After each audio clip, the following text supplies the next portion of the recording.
A major win for Iowa's first responders. Today, Governor Kim Reynolds signed a bill into law expanding cancer coverage for firefighters. And for one woman, it is the end of a painful journey that began with personal loss. KCCI Chief Political Reporter Amanda Rooker joins us live from the State House. And Amanda, this family had an emotional fight to get this legislation across the finish line.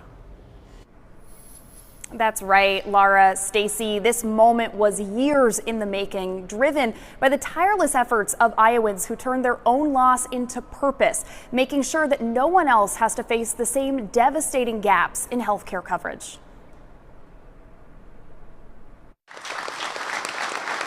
At the stroke of a pen, years of heartache turned into hope. A new Iowa law now guarantees cancer coverage for all first responders, no matter the type. The long-term health effects of exposure, especially the elevated risk of cancer, are real, and this bill reflects that reality.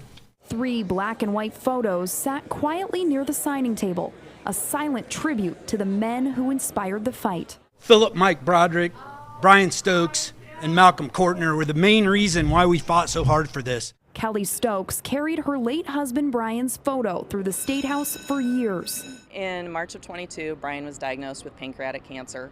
He had been on the fire department for 27 years. There were only 14 cancers that were covered in the state of Iowa, and Brian's was not one of them. Stokes told lawmakers the lack of coverage left her family scrambling. Because Brian's cancer wasn't covered, all of his doctor appointments, procedures, scans, chemotherapy, radiation, medication, 30 nights in the hospital, medical supplies, all had to be covered by our insurance, so we had to pay what insurance did not. Now, the new law covers every form of cancer for Iowa's first responders. House File 969 expands the definition of cancer, providing better access to care, early detection, and peace of mind to those who have sacrificed so much for our communities. With her husband's photo in hand, Stokes saw this fight come full circle.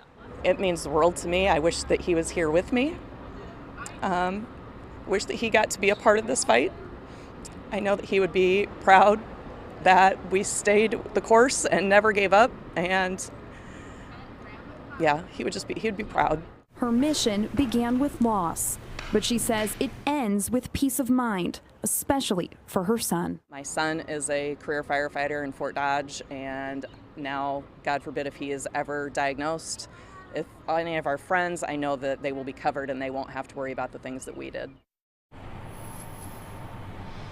This new law takes effect July 1st, and advocates say they will keep pushing to make sure that these protections stay strong and that no first responder has to face cancer alone. Live from the Iowa State House, Amanda Rooker, KCCI 8 News, Iowa's news leader.